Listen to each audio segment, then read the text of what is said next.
Hi everyone, this is Arohi from Python Technologies, and in this video I'll show you how to use pandas for data analysis. And the data which I'm using for this analysis is this Facebook stock data which I've collected from this Yahoo Finance website. What you can do is you can directly visit this page, and over here time period. See, the data which I'm using is from 4th August 2019 to 4th August 2020, and you can even change the dates, means how much data you want from here. Once you change the date, you can get the data by simply download from here. You can directly click on it and you'll get a CSV file of that particular data. So the data set which I'm using is this today. So this data have this date column, open, high, low, close, adjusted close, and volume. So now I'll show you how to use pandas for this. So once you download the data, so this is the Jupyter notebook which I'm using for this pandas data analysis. So what you need to do is, first of all, you need to import the pandas module, and I'm importing a datetime module. So these are the two modules which we require. Import the two modules. After that, this is the CSV file which I have just downloaded from the Yahoo Finance website. So df is a variable. In this variable, I'm using PD. See, over here I've written pandas as PD. So that simply means I want to use read CSV method of pandas for reading this fb.csv file, and after that I'm printing the data which is in that particular file. See, by writing directly the variable name, you can see the data which is present in that particular file. So over here you can see we have these columns: date, open, high, low, close, adjusted close, and volume. So these are the different columns we have in our data set. So let's suppose now I'll show you few different methods of pandas that you have to decide when to use which method as per your requirement, right? So see, I'll show you the methods, different methods of analysis you can use wherever you want to use any particular method. So the very first thing is df.head. So this head method, what it does is it will give you the first 5 records of your dataset. So as these are the 0 to 4, right? These are the first 5 records of our dataset. So head method will give you the first 5 records. See over here. See, I have written df.head and it has given me the first 5 columns, first 5 rows, right? And let's suppose by default the value is 5 over here. But let's suppose you don't want to see all the 5 records. You only want to see the first 2 records. Then what you can do? You can use head method, and in the parentheses you can mention like how many records you want to see. So over here I've mentioned 2, so it will show you 2 records. See, this is the output. We are getting only 2 records now. Why? Because in head we have mentioned 2, right? So let's suppose if you don't want to use head method, right? Or let's suppose, see, head is only, suppose you want to use some other method to, to access the different number of rows or columns. So we have one method with the name of ilog. Ilog means index location, right? This colon 2. See, in square bracket, what I'm writing here is colon 2. Colon 2 means first 2 records. It will give you the same output which df.head in the parenthesis when we have written 2. This, the output of this and the output of this is same, you can see. Colon 2 means first 2 records, right? Now, let's suppose you want, like I want to see all the rows, but I only want to see the first 3 columns. See, we have these many columns in our data set, right? So these are different columns in our data set. Now, what I want is, I only want to see first 3 columns of my data set, and I only want to see, suppose over here, this column means all rows. See, in ilog, we have one comma over here. Before comma, over here we mention like how many different rows we want to view, and after comma, we write how many different columns we want to use, right? So in this line, we are saying we want to access all the rows, and we want to access only the first three columns. So this is showing you the first three columns, right? So this is how you can use index location iloc. And then there is one other method, df.tail. See, as we have used head, tail simply means it will give you the last 5 records. By default, over here the value is 5. So if you are using tail method, so it will give you the last 5 records. And again, in the same way as we have done in head method, in tail you can mention, let's suppose you don't want to see the 5 records, you want to view only 1 record or 10 record or 20 records, you can mention that in this parenthesis and you'll get only those many records. So as over here I have mentioned one, so it is giving me only the last 1 record, right? Now if you don't want to use tail, let's suppose you don't want to use tail, so what you can do, as I've done over here. See what I'm doing? This df is a variable in which we have read our data set, right? If you remember in the very first line over here, df is equal to pt.readcsv means df is a variable in which we have read a data set, right? So now over here, what I'm saying is I want to access only close column, right? I want to only access close column and I want only last 10 records. This minus 10 means last 10 records, right? So this is how you can access different rows and columns by using head method or tail method, or you can use iloc or index location. So now the next method is df.shape. Now this shape will tell you how many different rows and columns are there in your dataset. So this is giving me this output. So that simply means we are having 252 rows in our dataset and we have 7 columns in our dataset, right? And then I have used another method which is showing df.info.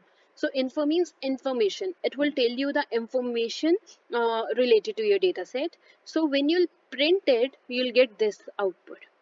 So what is happening over here? So these are the different column names: date, open, high, low, close, and volume, and this, right? So these are the different column names.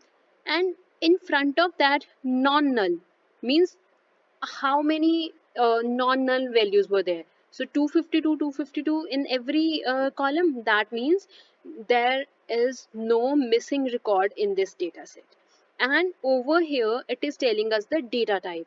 See, the data type of date column is object, means the data which is present in this date column, the data type of that data is object. Object means string, right? And open column is having data float, high column is again having data in float data type, this again and this volume column have data in the form of integer. This 64 is just 64-bit, right? So now if you'll see over here, rest of the columns are in numeric value, float and enter in numeric values, but this date column is a object. So we need to convert this date column, means we have to change the data type of this date column to a date time data type. So let me show you how to do that. See over here, what I'm doing is this df date means I want to update the record. Where you want to update the record? I want to update the date column of df data frame, and I want to update that column with this data. What I'm doing over here, pd dot to date time means pandas have a method with the name of to underscore date time, which will convert the particular column which we have mentioned over here. It will convert this particular column, it will change the data type of this particular column to date time, and we are updating the record in the same column only. So then after converting the data type, I have printed the data. So these are the dates now. Now let's check the info again. So df.info, info will give us the information. So over here you can see the data type of date is now date time, right? Previously it was object, but now it is date time. So why we have converted the data type? See, when you'll plot different graphs on it, date-wise, we want to perform any task, right? At that time, object will not help us. We need to convert that object data type to a date time because that will help you in a proper analysis, right? So now we have converted our date time to this. Okay, so now let's suppose you want to see like what are the different columns you have. So you can directly write this is the variable in which you have read your data set. Then dot columns. This will give you the name of all different columns which are present in your data set. So these are different names, right? So now let's suppose you don't want to view data of whole data set. You don't want to view the data which is present in all the columns. You only want to view data of some specific columns. So you can write it like this also. Df, I want to get data from date column and then volume column. So that's it. See, when you will print it, so this is what you're getting. So on this particular date, this is the volume. On this date, this is the volume. So we are getting particular columns now.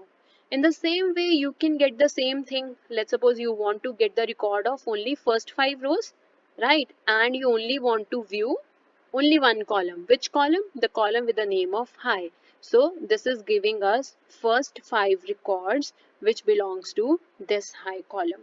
So this is how you can do the basic data analysis, right? So now I'll show you how to handle, let's suppose if your data have duplicate values or missing values, then how to handle that. So for that, what you can do is, see over here, I'm importing pandas. Now for this particular problem, means how to handle missing values and how to handle this duplicate data. For that I'm using very small data sets so that you can see the changes over here only and you can understand it better, right? So I have a data set with this name. So first of all, I'm reading that dataset because I want to work on it, and then I'm printing it. So when I printed dataset, so this is what I got. So that simply means in this dataset I have 5 different records and 3 different columns. First column with the name of A, second column B, and third column is C, and these are the different values which are present in this dataset. So now over here, I'm using one method with the name of drop underscore duplicates.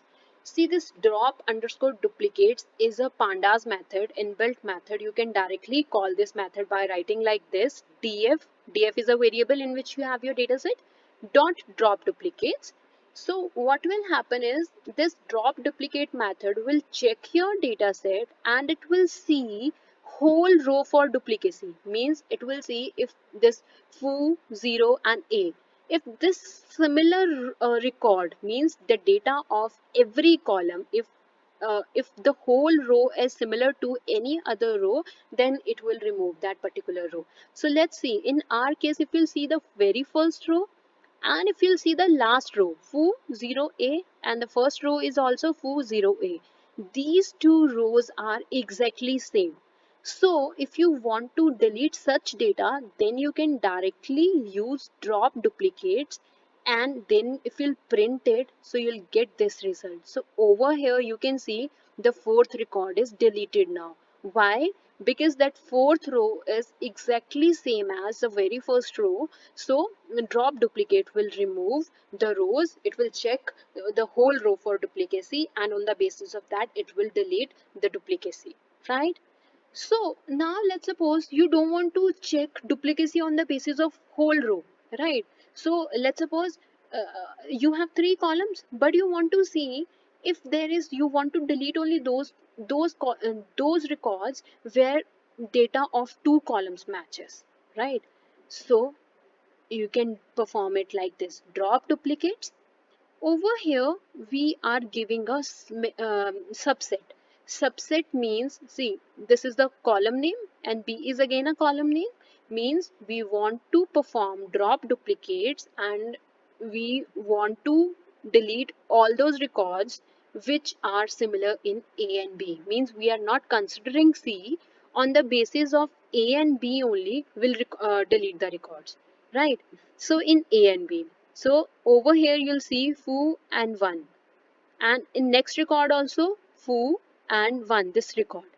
These two records are similar, A and B. We are not seeing C over here right now because we are using a subset, and what we are saying over here, we want to remove duplicacy on the basis of these two columns. So what will happen is it will remove one record from these two records. So this is what you'll get. Foo 1. See, instead of this and this, we are only having one record like this. So this is how you can drop duplicate records.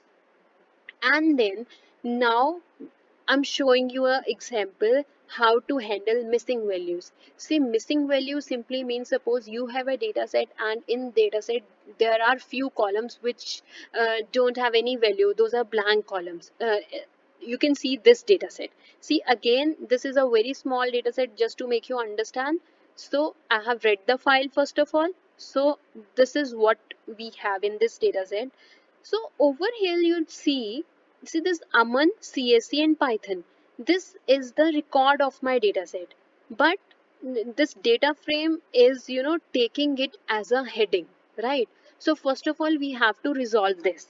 So what we can do for this is you can directly write header none. So see, when you applied header none while reading a dataset, so this is what you get, 0, 1 and 2. It will give numbers as a heading, and your all records are present here now, right? So now in this dataset you can see we have NaN over here. These are NaN values. Pandas write NaN means not a number, right? These are blank values. Whenever you get NaN, that simply means this is a blank value, and pandas fill NaN wherever it will get any blank value, right? So in second record also we having NaN value, in over here also we are having NaN value, here again, and then this is also a NaN value, this is also a NaN value. So now if your data set have this, missing data, then how to handle that data? So there are only two things. Either you can delete these records where there are missing values, or you can fill some data in these records. So I'll show you both the ways. So first of all, I'm showing you drop NA. Drop NA means delete all those record where this NaN value is present, right? So that means this record is also having NaN value. This record is having NaN value. This record is again having NaN value here and here also. Means we want to delete all those record where any of the column is blank. So when you perform drop NA, so this is what you get in the output. It have deleted all the records where NaN values are present. So our dataset get reduced from 7 records to 3 records only, right? Now the other way is you can fill some value in that missing record data. So we have another method with the name of fill NA. Fill NA means it will fill a number. So you need to write that number over here, whichever whatever number you want to fill. So fill NA, see, now you can see it have filled those NaN values with 0. So this is how you can handle the NaN values. See, this is a very simple way to handle NaN values. Otherwise, see, if I talk about the more real examples, see, we calculate the mean of our that particular column, and then we fill that particular value. But for the very basic tutorial, you can write any number over here, and that number will get replaced with all the NaN values. So this is how you can handle missing values. Now the next thing is, let's suppose just to understand your data in a proper way, sometimes you need to perform some filtering, some grouping on it, so that you can understand your data better. So I'll show you how to apply different filters, how to use how to group your data on the basis of different columns in this particular Jupyter notebook now. So for that, again, I'm using a very small data set.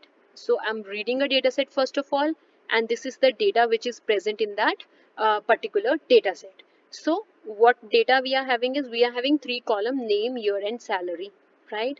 Now I want to see only those records where person is getting salary more than 30,000. right? See, these records, this data set is very small. Suppose you have millions of record. So over there, if you want to perform some analysis, so you can, this can help you over there, right? So over here, what I'm writing is by using df dot query, and in parentheses you can write the query. So this is the query which I want to perform. What I'm saying over here is I want to get all those records where salary is greater than 30,000. So over here if you'll see, so how many people are there who have salary more than 30,000? This record and this record. So it will give you output as this. Now, let's suppose instead of one condition, you want to apply more conditions, right? Two or three conditions. Means if all those three conditions satisfies, then only you want to get the output on the basis of those three conditions. So this is what I'm doing over here. See, df dot salary, if salary is greater than and equal to 30,000, and there is one more condition, and year 2017. So over here what we are saying, we want to fetch all those records where year is 2017 and salary can be equal to or greater than 30,000. So we are getting this as a output. This is the real data set, and after applying this particular filter, this is what we are getting, right? So this is how you can do filtering. And let's suppose you want to see how many different how many unique records were there in your data set. Means let's suppose in salary you want to see how many different figures were present in your data set. So you can directly write df is a data frame, salary is a column name, dot unique is a method which will give you a list of unique salaries. So we have one this unique number, this is again a unique number, this is unique number. So this will give you a list of all unique numbers. Let's suppose your data set have 40,000 thrice. Three times it have three people are there who are getting 40,000 salaries, right? So it will show you 40,000 is one record only because it is showing us the unique records, right? And then we have df dot name, means in data frame we have name column, and I want to see how many unique numbers were there. Matlab, means unique names. We want to get the count, right? We don't want to see the records, like means what are the unique, what are the different names were there.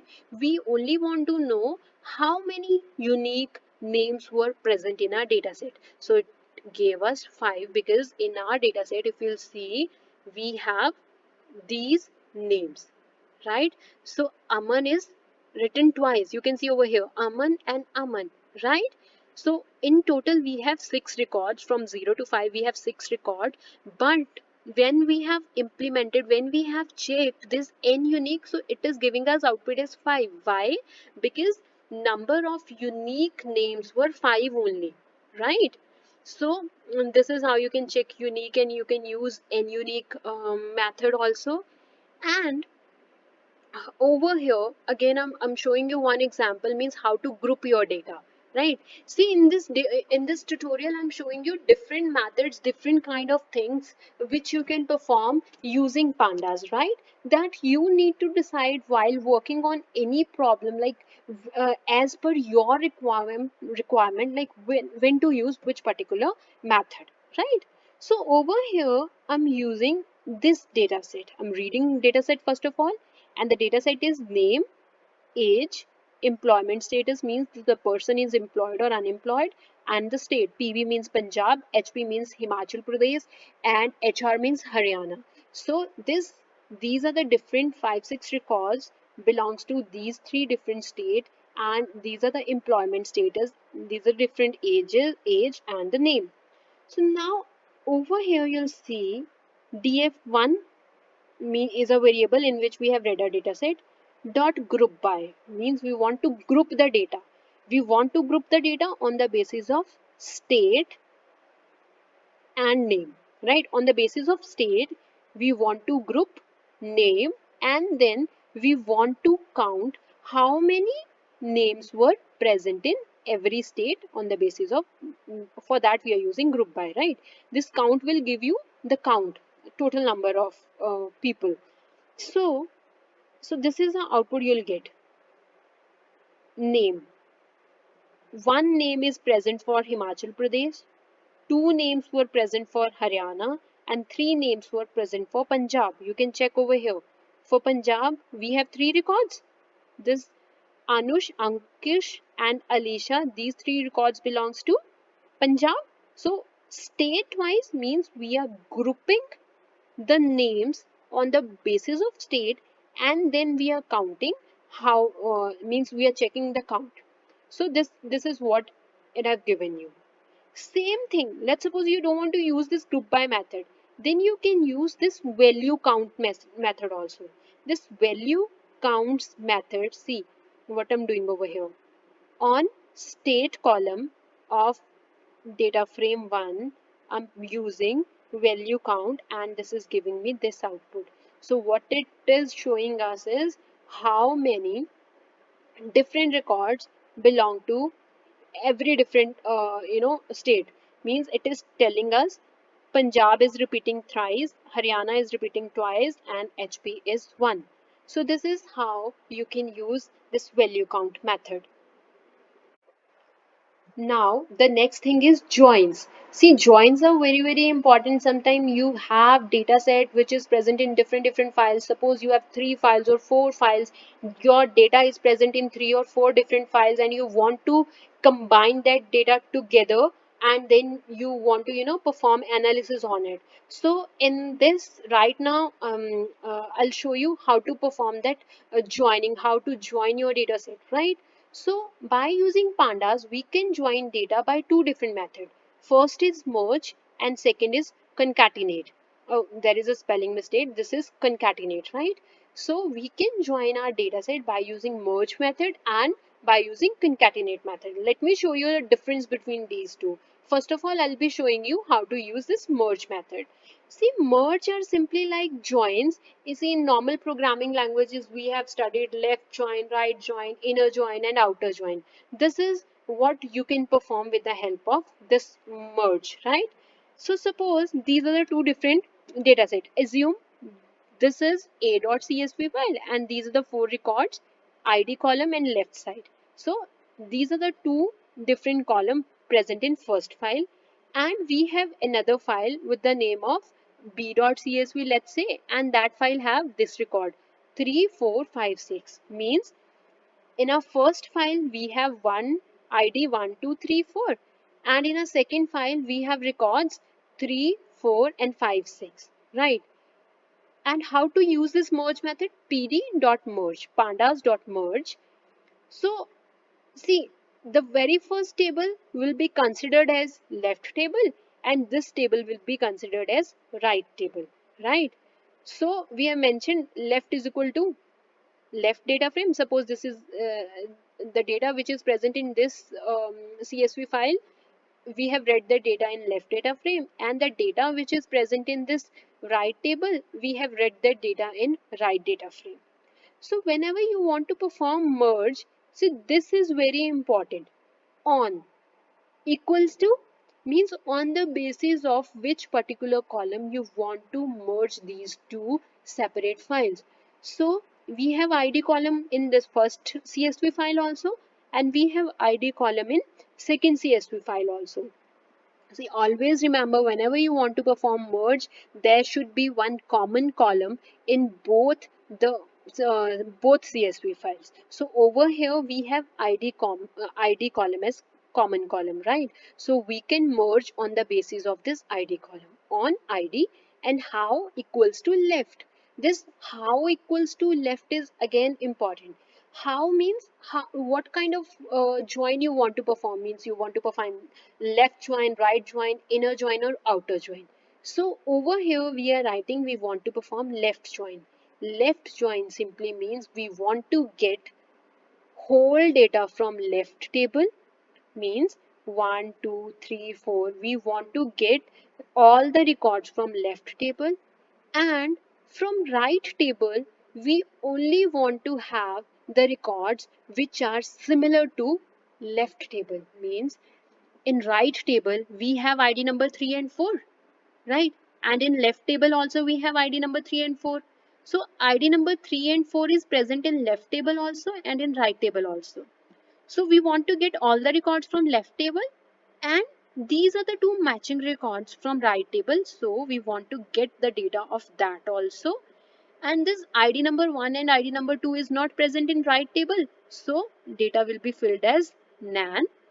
And this 5 and 6 number ID which is present in right table but it is not present in left table, so these two records will get deleted. So this is the final output which will get 1 2 3 4. These are the four IDs because these four IDs present in left table. This is the data which is in left table and this is the data which is in right table. In right table we don't have ID number 1 and 2, so that get filled with nan. And ID number 5 and 6 which is present in right table but not present in left table, so those records will get deleted. So again you have to see which kind of merge you want to use, what kind of data you want to store, or what, how do you want to join your data set, right? So now let's talk about right merge. Right merge means on the basis of we want whole data from right table and we only want matching data from left table. So now what will happen? This 3 4 is present in over here and 3 4 is present in over here also, and this is a right join, so we will get 5 and 6 ID also. See, 3 4 5 and 6, so this we are using right join. So 5 and 6 ID is not present in left table, so that will get filled with nan. And this 1 and 2 ID is present in left table but it is not a part of right table and we are using right join, so these two IDs will get deleted. So this is the final output you will get. So this is how right merge can be used. Instead of left you only need to write right over here, right? So this is how merge work. And inner merge simply means we only want those records which are present, which are common in both the tables. That means this is the left table, this is the right table. Oh, how many records were common in both the table? 3 and 4 means 1 and 2 we don't want, 5 and 6 also we don't want because these this is present in first table and these two IDs are present in second table. Common IDs are only 3 and 4 which are present in both the tables. Inner join simply means when you want to have only those records which are present in both the tables, then you can use inner join, right? In the same way we have outer join. Outer join simply means we want to have data from both the tables. Whole data from both the tables means it will give you output as 1 2 3 4 and 5 6 also. It will join data of all the table whether that particular ID is present in one table or not, right? It will give you whole data. Let me show you practically. So in A variable, I'm reading one file with the name of ACSV, and in B variable, I'm reading another file with the name of B.csv. So this is the data which is present in A.csv and this is the data which is present in B.csv. You'll see ID and label. A.csv file is having data, ID and label. B.csv file is also having ID and label. So in first column, in first CSV file we have ID 1 2 3 4 as I've just shown you, and in second B.csv file we have ID 3 4 5 6. Means common IDs are 3 and 4 only, right? 5 and 6 is different in B file and 1 and 2 is different in first file. Now this is how we can perform merge. pd.merge A, what is present in a.csv file, right? So the variable which you are writing at first place, that will be considered as left table, and the table after that, the file which is present in B is b.csv, so this will be considered as right table. And we want to perform join on the basis of ID. And what kind of join you want to perform? Left join. Left table is A, means A.csv file, means we want to have whole data from this and we only want to have matching records from B. So that means output would be 1 2 3 4, this 1 2 3 4. So this column is showing the data which is present in AST, AST, QWE, QWE. So this is the data of first file and this is the data of second file, means B.csv file. So over here you'll see nan and nan. Why we have two nan values over here? Because ID number 1 and ID number 2 is not present in b.csv file, right? 3, ID number 3 having data QW and ID number 4 having data AST, QW and AST. We are getting those records over here. So this is how you can perform left join. In the same way, you can perform right join. Okay, I have repeated the content over here. Okay, what I'm doing over here is I have written B at first place and A at second place. That means now B will be considered as left table and A will be considered as right table. So you can check it like this. In the same way, if you want to perform right join, uh, write right over here. And when you want to perform outer join, so let me show you the output of outer join. See, outer join means data from both the tables. So we are having data of all the different IDs, right? So this is how this outer join work, and whenever you want to use inner join, you only need to replace that outer with inner. Inner, how many IDs were common in both the tables? 3 and 4. Inner join means common data from both the tables. So we are having only two records which were common, IDs which were common, 3 and 4. So we are having that over here, right? So this is how merge work.